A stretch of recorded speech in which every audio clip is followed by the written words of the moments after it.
unidad es importante en una iglesia, la unidad es importante en la gente que ama a Dios, especialmente en la iglesia.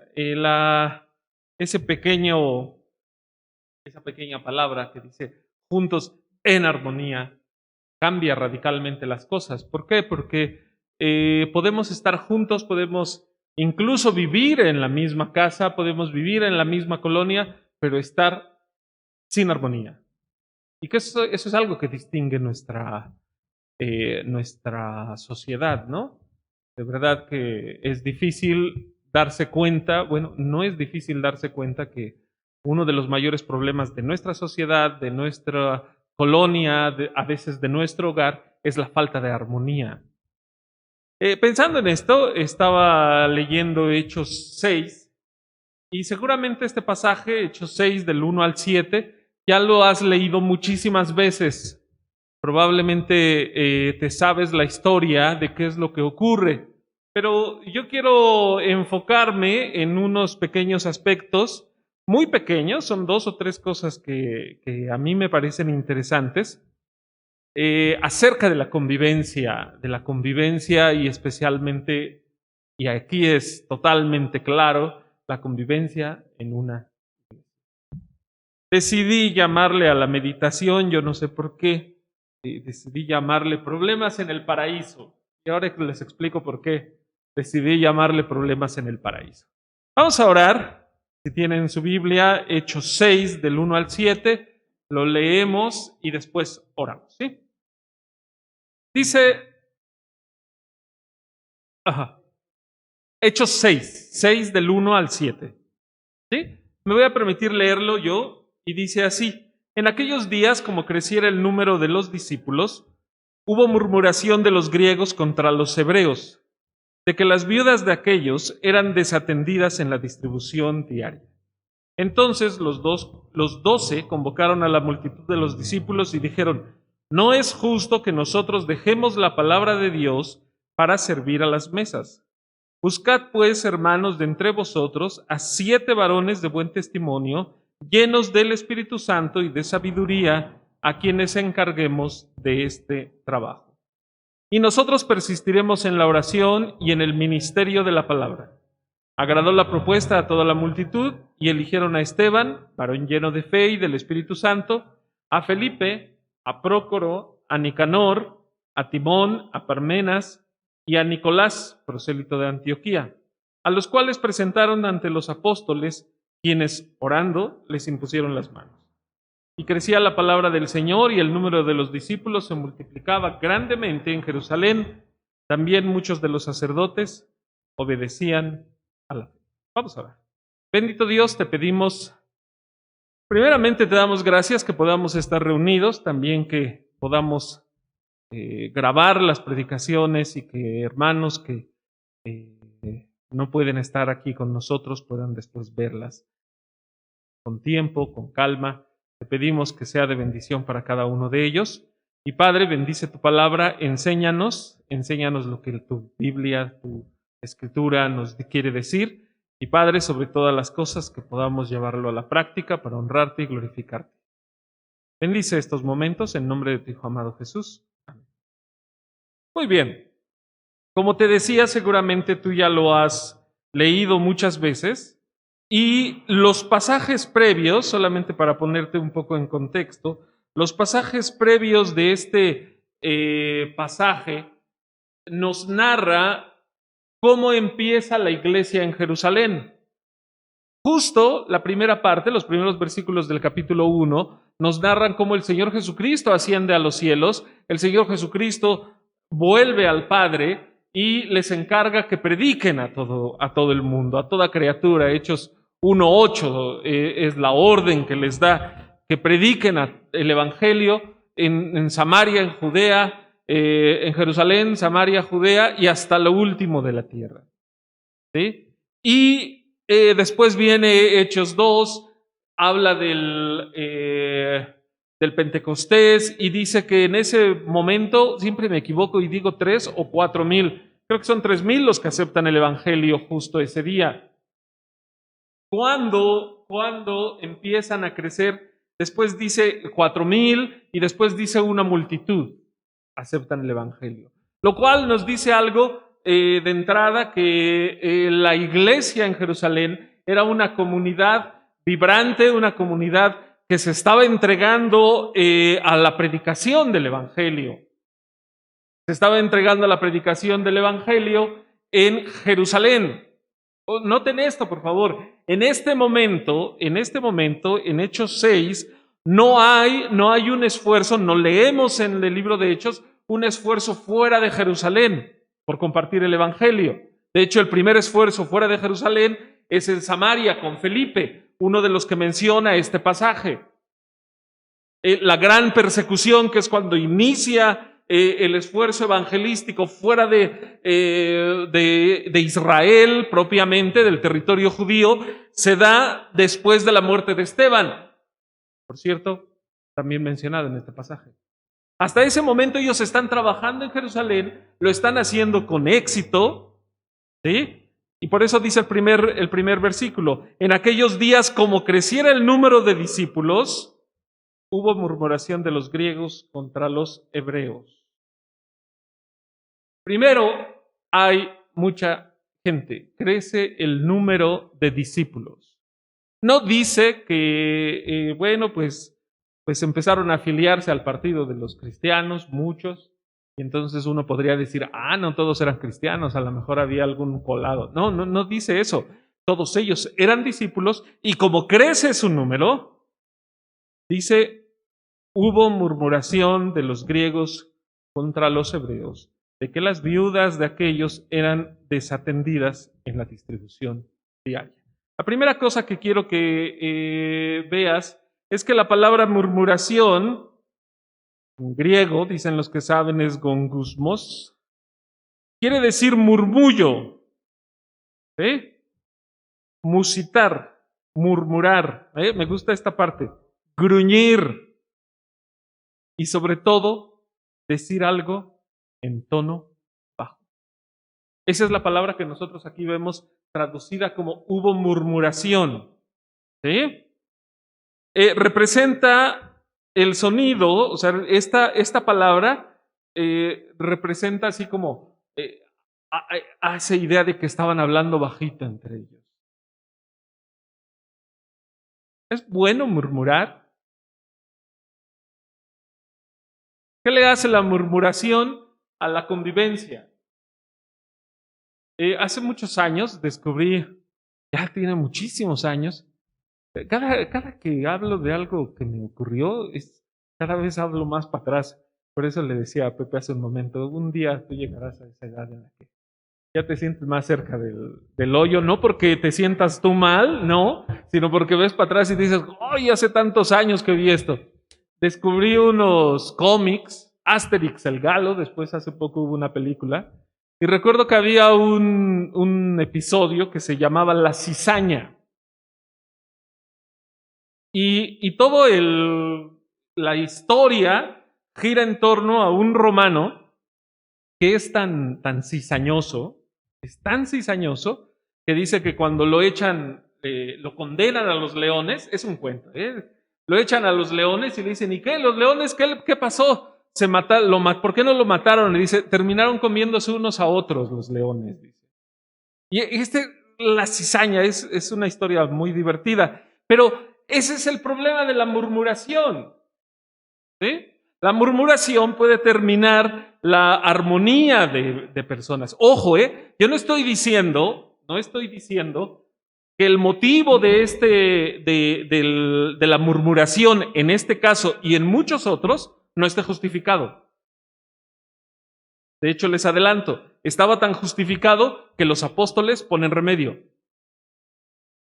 ¿Sí? La murmuración que ellos estaban haciendo tenía una base, parece ser clara. Parece que había algo no muy claro a la hora de repartir las ayudas a las viudas. Se usa esta palabra, murmuración, se usa, por ejemplo, en Mateo 20:11. Es la misma palabra. ¿Sí? Dice Mateo 20:11, y al recibirlo murmuraban contra el padre de familia. ¿Sí? Y habla de los escribas y fariseos en contra del Señor Jesucristo también. Al recibirlo, en este caso, se refiere a la parábola en la cual el señor de la viña empieza a pagarles. Dice que pide, primero va temprano con unos y les dice, ven, trabaja conmigo por este salario. Después va al mediodía y les dice, trabaja conmigo por este salario, el mismo. Y después al final pide que vengan y con el mismo salario. Y parece ser que solamente estuvieron 1 hora trabajando. Y a la hora de pagar, les paga lo que les había prometido. Y los que vienen detrás dicen, oye, les pagó lo mismo, a lo mejor lo que nos había prometido, trabajaron 2 horas, a lo mejor me va a tocar más a mí. Y les da lo mismo. Y es donde encontramos este pasaje que dice, y al recibirlo, el salario, murmuraban contra el padre de familia. Murmuraban. Fíjense, no se atrevían a decirle a él. ¿Por qué no se atrevían a decirle a él? Porque él era justo. ¿Por qué era justo? Porque les estaba pagando lo que les había prometido. El convenio que había hecho con ellos, el contrato que había hecho con ellos, se los estaba cumpliendo. Por eso ellos no se atrevían a decirle, oye, murmuraban entre sí. Fíjate que a veces nos pasa eso, tanto en las iglesias como en las familias. ¿A poco no nunca han escuchado? Es que tú lo prefieres más a él que a mí, ¿no? Y a veces los hijos no nos atrevemos a decírselo a los padres. Lo decimos entre nosotros. Ya llegó el consentido, ¿no? Pero refleja esto, refleja un sentimiento probablemente de desencanto, un sentimiento de descontento. Y ya les iba a decir, en el caso cuando yo murmuraba contra mis padres, sí era cierto, sí querían más a 2, ¿no? Uno cree que tiene la razón.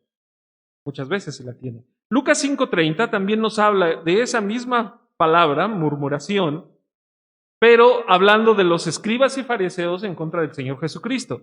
Dice Lucas 5:30, y los escribas y los fariseos murmuraban contra los discípulos diciendo, ¿por qué coméis y bebéis con publicanos y pecadores? De los judíos. ¿Por qué los murmuraban? ¿Por qué murmuraban ellos? Murmuraban contra los discípulos diciendo, ¿por qué coméis y bebéis con publicanos y pecadores? ¿Por qué se juntan con esos que están sucios? Yo creo que, y déjenme decírselos, en general en muchas iglesias un problema es cuando juzgamos al hermano, y es más grave todavía, porque a veces los juzgamos porque se juntan con personas que nosotros decimos no tiene buen testimonio. Míralo, ya está otra vez con los borrachos. Eso decían del Señor Jesucristo. El Señor Jesucristo decían es un borracho y un tragón, comilón y bebedor de vino. Eran los adjetivos que le daban al Señor Jesús. Murmuraban contra él. Debemos tener cuidado porque a veces cuando nosotros hablamos podemos caer en esto. Pero eso sí, podemos hacerlo con toda la buena intención, ¿no? Es que yo te digo para que tu testimonio no tenga problema, ¿no? ¿Qué van a decir los hermanos? A veces la murmuración trae que nosotros nos volvemos esclavos del qué dirán los hermanos. Hace años, 3 años, la Semana Santa del 2017, un amigo me invitó a un programa de radio y la primera cosa, y les soy muy sincero, que yo pensé fue, ¿y si se enteran los hermanos en dónde se graba ese programa de radio? ¿Qué van a decir? O sea, van a decir, estamos sosteniendo a uno que se va ahí a meter a una casa en la que todos están fumando, están tomando. ¿Cómo es eso? Y sale a las 3 de la mañana. Yo lo pensé, yo dije, híjole, ¿qué van a decir? ¿Qué le pasa, no? Lo que me decidió ir con todo y el que, igual ya dicen algo fue pensar, ¿y si yo no voy? ¿Quién va? Yo no voy, iba a hablar del Evangelio, me iban a preguntar por qué creía, cómo era posible que yo, siendo matemático, fuera cristiano. Eso no es posible. Y en eso giró bastante de la plática. Y después un pastor también me decía eso, y si tú no vas, ¿quién va? Pues sí. Y de verdad, así como esa vez, muchas otras veces de repente he pensado, de todas maneras, quienes hablan y quienes dicen, ¿qué está haciendo ahí? Muchos de ellos no se atreven ni siquiera a dar testimonio con su familia, ni siquiera a dar testimonio con sus vecinos, pero están atentos, buscando algo para decir, no, no, no debes hacerlo. Debemos tener cuidado. También Juan 6:41 también habla de murmuraciones de los judíos. Murmuraban entonces de él los judíos, del Señor Jesús, porque había dicho, yo soy el pan que descendió del cielo. Recuerda que la palabra murmuración también tiene el sentido de un debate secreto. Oye, ¿qué dijo? Dijo esto. Ah, está mal. ¿Por qué lo dice? ¿Sí? Y Jesús le responde en el 6:43, Jesús respondió y les dijo, no murmuréis entre vosotros. Pero fíjate que no solamente los judíos murmuraban de ellos, también los discípulos murmuraban del Señor Jesús. Juan 6:61 dice, sabiendo Jesús en sí mismo que sus discípulos murmuraban de esto, les dijo, ¿esto os ofende? ¿Sí? Yo la conclusión que saco de todo esto, de todos estos pasajes, es la siguiente. Nadie, ningún grupo está exento de la murmuración. Nadie. Por eso debemos tener mucho cuidado. No porque cuando se enteren se van a enojar, no. No es por eso. Es porque la murmuración no le agrada a Dios. ¿Qué es lo que le agrada a Dios? Lo seguiremos viendo. Pero antes de ver qué es lo que le agrada a Dios, déjame te digo otra cosa. Fíjate, en el versículo 1 dice, hubo murmuración de quiénes? De los griegos contra los hebreos. ¿Sí? De los griegos contra los hebreos, de que las viudas de aquellos eran desatendidas en la distribución diaria. La iglesia, como en muchas otras iglesias, lo que hacía era juntar ayuda y después se distribuía a las viudas. Por definición, una viuda en esos años, por definición, si no era de una familia que tuviera recursos, seguramente estaba condenada a la muerte. Y si no a la muerte, sí a pedir caridad en las calles. ¿Por qué? Pónganse en el lugar de ellas. Era una sociedad agrícola. Era una sociedad que para trabajar la tierra se necesita un tipo de fuerza diferente que las mujeres no tenían. Y ya sé que se puede escuchar un poco hasta machista y demás, pero recuerdo que mi padre, él nos decía, desde los 12 años ya tienen fuerza para agarrar el arado como un hombre, decía mi papá. Mi papá fue huérfano, entonces desde esos años él trabajaba. La mujer no, mi abuela quedó viuda, yo creo que tendría unos 25, no, a lo mejor 27 años tenía, y no podía arar la tierra. Entonces ella se dedicaba a tejer palma y a vender alcohol a los borrachitos del pueblo. Era como podía sobrevivir. Y además de eso, la señora era un poco especial porque, yo no sé si sea bueno decirlo, pero decía mi papá que cuando tuvo varias parejas, mi abuela, que cuando le querían pegar, ella se volteaba, a mí no me pegas. Decía, ¿verdad cómo nos toca? Y se agarraba a golpes mi abuela con ellos. Mi padre dice que eso le trajo entre su oficio de tejer palma, que suelta mucha basurita, les afecta los pulmones. Mi padre decía entre eso y que mi madre no se dejaba y se golpeaba con las parejas que tuvo, ella murió a los 34, 35 años. Era muy joven. Enviudó y no más allá de 6 años murió. Por eso es que a las viudas se les tenía una atención especial. La iglesia les tenía una atención especial. Y había una distribución. Todo lo que llevaban se distribuía entre ellos. Ahora, pero hay un elemento cultural que es muy fuerte. Dice, hubo murmuración de los griegos contra los hebreos. ¿Qué quiere decir los griegos? ¿Qué quiere decir los hebreos? Si te fijas, te dije hace un momento que no había un esfuerzo evangelístico fuera de Jerusalén. Algunos cuando leen esto dicen, mira, había ya griegos ahí en la iglesia. No, no eran griegos. No eran griegos de raza, no eran griegos de sangre. Era un adjetivo que se le daba a aquellos judíos que habían nacido en lo que se llama la diáspora, que habían nacido fuera de Jerusalén, que ellos habían sido educados incluso en escuelas que no eran judías. Cuando ellos tenían cierta edad, muchos de ellos volvían a Jerusalén, volvían a instruirse, volvían a la tierra de sus padres, o sus abuelos o demás, y muchos vivían ahí, otros volvían para estudiar en las escuelas rabínicas. Y ahí hacían vida, pero tenían una cosa que era diferente a un judío que había vivido toda la vida en Jerusalén. Normalmente sabían muy bien el griego y tenían una formación diferente. Por eso les decían los griegos. Esos son los griegos. No eran griegos de sangre, eran judíos, pero eran judíos de la diáspora.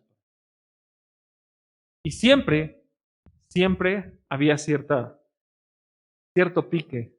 Yo luego pienso que es así como, a lo mejor ustedes conocen que han ido a vivir a Estados Unidos, gente que son braceros, trabajan y después vienen de visita, ¿no? Y llegan aquí y se les olvida el español, ¿no? Y Juan, ¿no? ¿A poco no siempre, en general, sabemos historias así? Y de repente hay cierto rechazo hacia ellos. Es similar la cuestión. Eran judíos, sí, pero había cierto rechazo. De hecho, por cierto, el apóstol Pablo, en ese momento Saulo todavía, él pertenecía a ese grupo de judíos griegos. ¿Sí? El apóstol Pablo pertenecía a este grupo. Y fíjense, ¿qué es lo que dice? Las viudas eran desatendidas. Podría ser que las viudas de los griegos eran desatendidas. ¿Por qué? Porque los apóstoles, los 12 apóstoles, los discípulos, los 12, ellos nunca dicen, están diciendo mentiras, se le está atendiendo bien a las viudas. Nunca lo dicen. No censuran los apóstoles el motivo de la murmuración. ¿Cuál es el problema? La murmuración. Versículo 2 dice, entonces los 12 convocaron a la multitud de los discípulos y dijeron, no es justo que nosotros dejemos la palabra de Dios para servir las mesas. Los apóstoles, los 12, cuando ellos les dicen esto, ellos no están diciendo, ustedes están inventando, no hicieron un llamado a cuentas. A ver, esos que están repartiendo, ¿por qué lo dan? No, parece ser que ellos aceptan que hay un problema de distribución. Pero fíjense qué es lo que hacen. La primera cosa que hacen, convocan a la multitud de los discípulos. ¿A quién convocaron? ¿A quién convocaron? ¿Quién era la multitud de los discípulos? La iglesia. Convocaron a los discípulos. Convocaron a la iglesia. ¿Para qué los convocaron? Para poner una solución a ese problema. Fíjense que hay un contraste entre la murmuración. Dijimos que la palabra murmuración es un debate calladitos. Que no nos oigan, aquí nosotros. Un debate oculto. En el caso de los discípulos llaman a la multitud de discípulos, llaman a la iglesia. Que la iglesia supiera cuál es el problema. Que la iglesia solucionara cuál es el problema. Hace años un hermano me preguntó, he escuchado, pastor él, pocos años, él me decía, yo he escuchado mucho la palabra, pues que el Señor lo arregle. No vamos a hacer nada, vamos a orar para que el Señor lo arregle. Me decía él, ¿tú qué opinas de esa frase? Y le digo, te soy sincero, creo que lo que hay detrás de esa frase es yo no le entro. No, no me meto. Pues ya que se arregle solo. Le digo, y en realidad es temor. Temor, ¿por qué? Porque no nos gusta enfrentarnos a los problemas, no nos gusta probablemente tener un desacuerdo, una discusión con los hermanos. Le digo, creo que es lo que trae detrás esa frase. Pues dejémoslo a Dios, como si Dios nos enseñara a que pues va pasando el tiempo y hasta que se descomponga, pues bueno, fue voluntad de Dios. Yo creo que no. Por eso los discípulos llaman a todos, a multitud de los discípulos, llaman a toda la iglesia. Los 12 convocan a la iglesia. Multitud viene de la palabra pletos, que quiere decir, por ejemplo, una multitud, una compañía grande, una congregación, ¿sí? O sea, en el contexto en el que está toda la iglesia. La iglesia debía tomar una decisión. Ellos les dicen cuál es su punto de vista. Fíjate que hay una diferencia entre cómo traduce la Biblia Reina Valera. La Reina Valera dice, convocaron a la multitud de los discípulos y dijeron, no es justo que nosotros dejemos la palabra de Dios para servir a las mesas. Esto a nosotros nos da una idea de que ellos dicen, a ver, hay un problema, pero nosotros no, o sea, que a partir de mañana, a partir de la semana que viene, nosotros tengamos que hacer ese trabajo, pues es un poco complicado, ¿no? Esa es la idea que da, ¿no? Consultando una Biblia, se llama transliteral, que es así como muy literal, no se hace la traducción, es muy, muy literal. Dice, no está siendo agradable a nosotros, habiendo dejado atrás la palabra de Dios por estar sirviendo las mesas. Aquí no está hablando en futuro, no está diciendo, no es justo que dejemos, no, está diciendo, hemos dejado la palabra de Dios atrás por servir las mesas.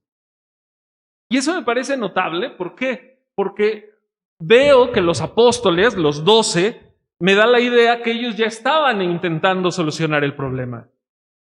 No se quedaron con las manos cruzadas, pues a ver, ahí que el Señor lo arregle, ¿no? Como les decía hace un momento. Pues ahí oraremos a ver qué pasa. Vamos a orar a ver qué se decide. No, ellos ya estaban haciendo algo. ¿Qué era lo que estaban haciendo? Ellos, de acuerdo a esta traducción así muy literal, ellos ya estaban sirviendo las mesas.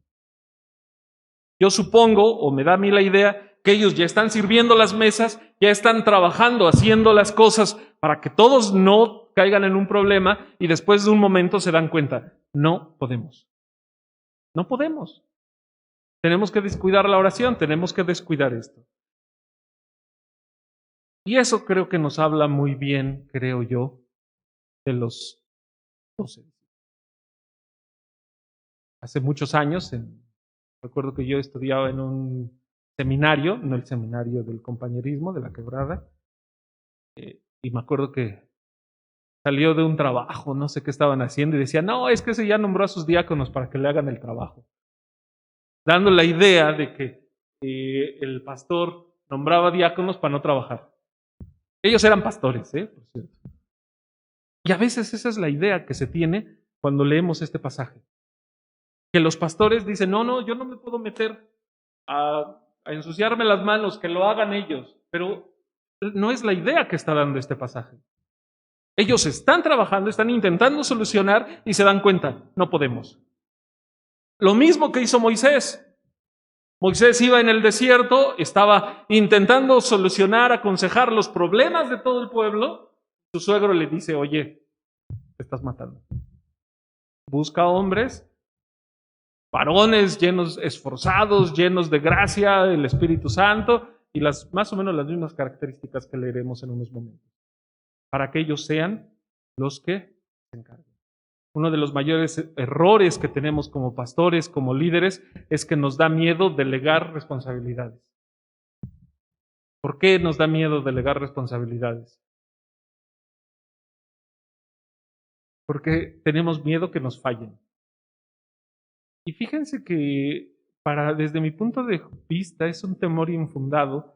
¿Por qué? Porque si los hermanos le fallan a Dios, nosotros le fallamos a Dios, pues ¿cuándo más no nos van a fallar a nosotros? Díganme si no. Claro que nos van a fallar. Un día vas a depositar tus esperanzas, tus expectativas y no van a cumplir, no van a hacer lo que tú pensabas que iban a hacer.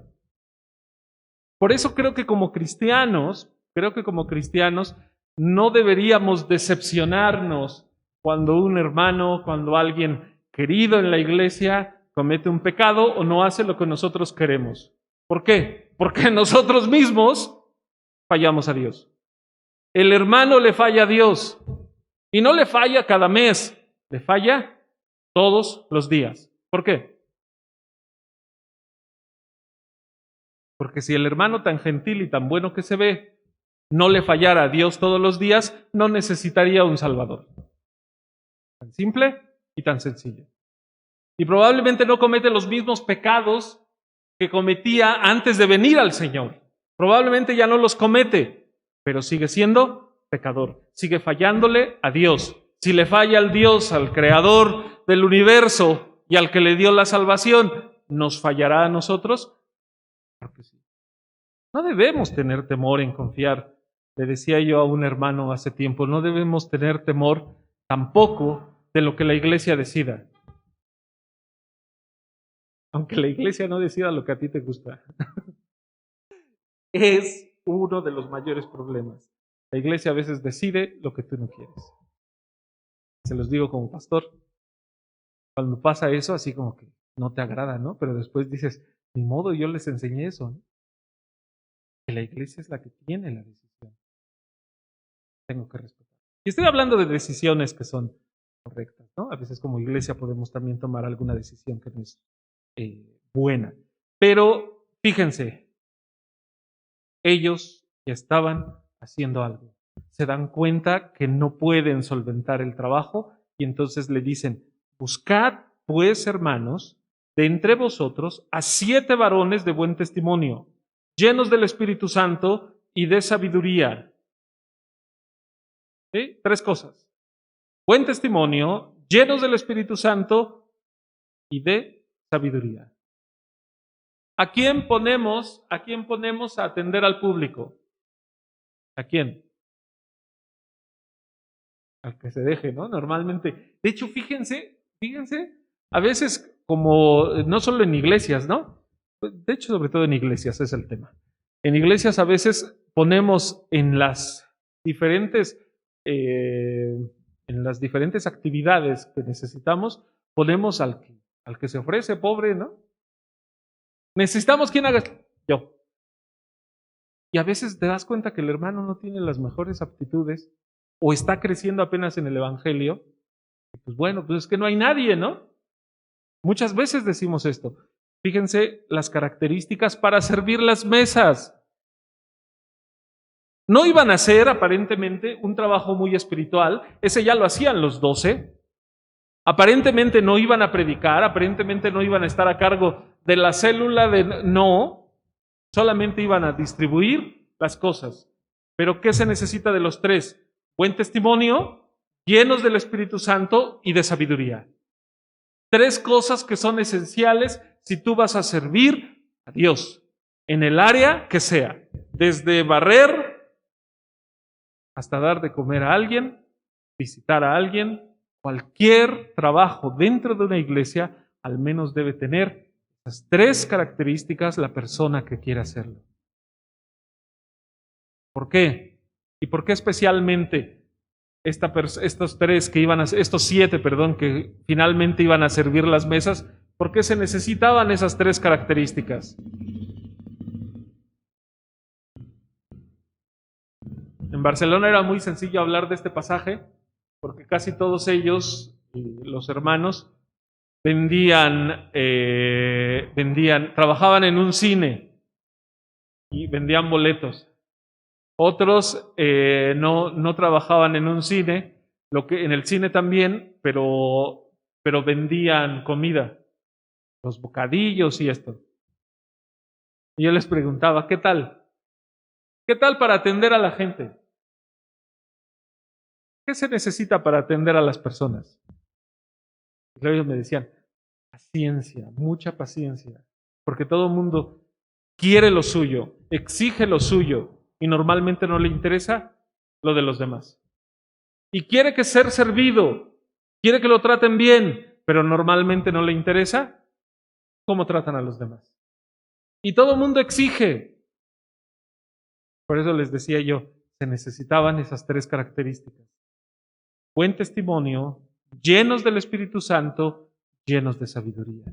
Necesitamos ese tipo de cosas. Fíjense que la propuesta que hacen los discípulos, los apóstoles a toda la multitud, son que busquen hermanos de lo mejor que tienen entre ellos para servir las mesas, para que apoyaran en la distribución diaria. Y no vemos que estos hermanos se nieguen. No vemos eso. Fíjate, buen testimonio, y solo porque cuando uno llega a este tipo de adjetivos, de buen testimonio, uno no puede resistirse a decir ciertas cosas. La palabra buen testimonio tiene la misma palabra que mártir. ¿Sí? Y dentro de ese grupo, el primer mártir de la iglesia, como se le conoce, salió, Esteban. Los discípulos, los primeros cristianos, estaban dispuestos a dar testimonio, ¿sí? Buen testimonio, esa es la palabra. Eran testigos de Cristo y no les importaba perder la vida.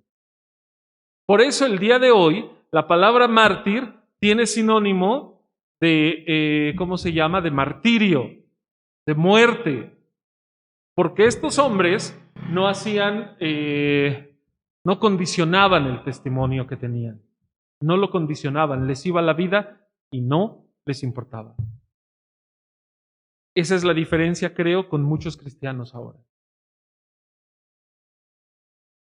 No ponemos en la misma canasta nuestro testimonio con nuestra vida. Y debemos tener cuidado. ¿Por qué? Porque Dios no nos pide menos que a los apóstoles. Dios no nos pide menos que a Abraham. Dios no nos pide menos que a todos aquellos que han pasado por el Evangelio. Dios no nos pide menos. Dios nos pide enteros, completos, sumisos a su voluntad. Cierro el paréntesis. Cuando llego, como les digo, a estos pasajes, a estos calificativos, no me resisto a decir estas cosas. Pero llenos del Espíritu Santo y de sabiduría, a quienes encarguemos de este trabajo, y dice el versículo 4, y nosotros persistiremos en la oración y en el ministerio de la palabra. Fíjate el 5 lo que dice. Agradó la propuesta a toda la multitud. O sea, ¿qué le dijeron? ¿Qué fue la iglesia que dijo? Genial, esa propuesta nos agrada. Y eligieron a Esteban, varón lleno de fe y del Espíritu Santo, a Felipe, a Prócoro, a Nicanor, a Timón, a Parmenas y a Nicolás, prosélito de Antioquía. Lo único que tienen en común estos nombres es que si tuviera un hijo, a lo mejor me hubiera animado a ponerle Felipe, pero Prócoro ya no. Nicanor tampoco. Timón, Parmenas, a lo mejor Nicolás. Tenía un tío abuelo que se llamaba Nicolás, pero eran hombres de buen testimonio en la iglesia. Y la iglesia los eligió. De ahí nacen los diáconos. De ahí nace el tener diáconos en una iglesia. No nace de, pues bueno, vamos a votar, a ver quién quiere ser diácono, y a veces el ser diácono parece más un puesto de poder y autoridad dentro de la iglesia. Conviví durante un tiempo con unas iglesias que tienen un seminario y ellos tienen una estructura piramidal, no como nuestras iglesias, y tienen juntas de gobierno, llamémosla así. Cuando sale una generación del seminario, que falta un pastor en tal, pues tú te vas a esa iglesia.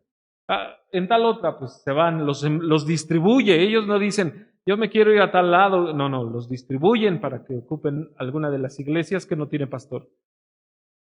Y recuerdo que platicaba alguna vez con uno de ellos y uno decía, el secreto, cuando tú llegas a una iglesia es ganarte a los diáconos. Si tú no te ganas a los diáconos en un año, estás buscando otra iglesia. Olvídate de los hermanos de la iglesia. Trabaja para los diáconos. No sé, a mí me parece incorrecto. Debemos trabajar para la iglesia. Debemos trabajar para Dios, no para dar gusto a uno u otro hermano. Yo no sé cuál es el compromiso que tenemos. Yo sé que muchos de ustedes lo tienen, pero yo espero que el compromiso que tengan no es con una familia, no es con un hermano, que sea con Dios. Ni siquiera con el pastor. Y a lo mejor en breve me arrepiento de lo que les digo. Porque a lo mejor me van a decir, es que yo no tengo un compromiso contigo, y lo dirán bien. Si un día, y espero no hacerlo, yo les exijo fidelidad incondicional a mí. No, su fidelidad de cada uno de ustedes debe ser a Dios. No a las personas. No a hombre. Estamos en esta iglesia para agradar a Dios. Y quien no quiera agradar a Dios, pues no puede ser parte de esto. ¿Por qué? Porque el Señor de esta iglesia es Dios. No es el pastor, no son los hermanos. Estos hombres, estos 7 hombres, tenían una cosa en común. Y mencioné los nombres, que los nombres son un poco curiosos. Esteban, Felipe, Prócoro, Nicanor, Timón, Parmenas y Nicolás. ¿Qué tienen en común todos esos nombres? Te digo que tienen en común. Todos esos nombres son nombres griegos. No son nombres judíos. Eso también, creo yo, abona mi tesis de que el problema no era un problema creado. No era un problema inventado, perdón. Era un problema real. Porque la misma iglesia, no solamente los judíos helenos, no solamente los judíos hebreos, todos juntos deciden nombrar como diáconos a 7 personas con trasfondo griego. ¿Cuál era el problema? Los griegos se quejaban. A nuestras viudas no las están atendiendo. La solución va, nombremos diáconos, y esos diáconos, 7 personas, son de extracto griego. El sector que estaba siendo desatendido. Pero ¿se fijan qué sabiduría tienen tanto la iglesia como los discípulos? Arreglémoslo. Que la iglesia tome una decisión al respecto.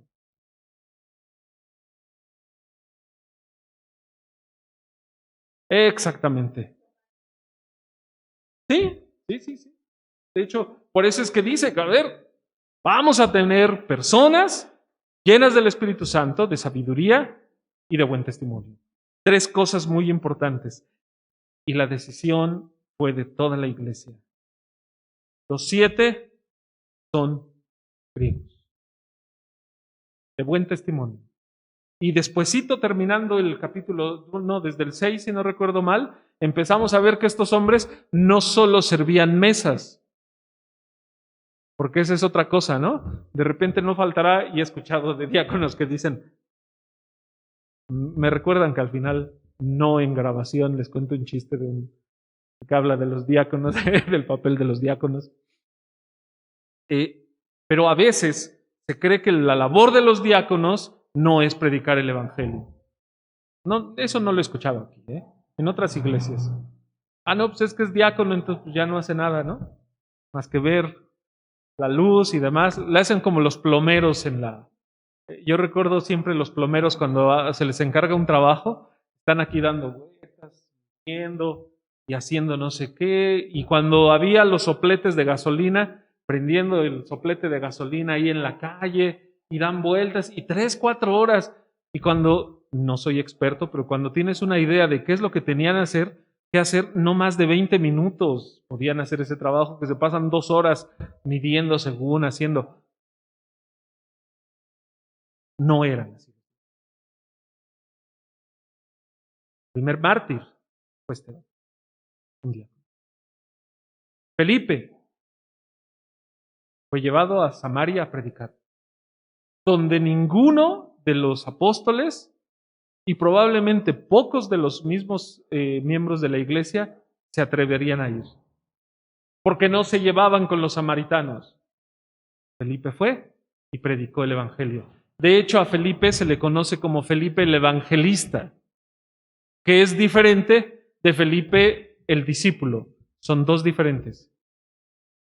Felipe el discípulo, de hecho, no se le menciona después. Al que se le menciona a partir de aquí, cuando lees Felipe, es a Felipe el diácono.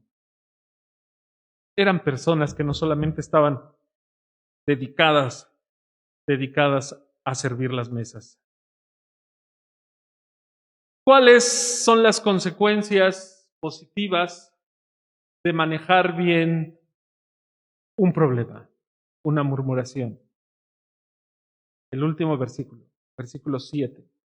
Y crecía la palabra del Señor y el número de los discípulos, ¿qué pasaba?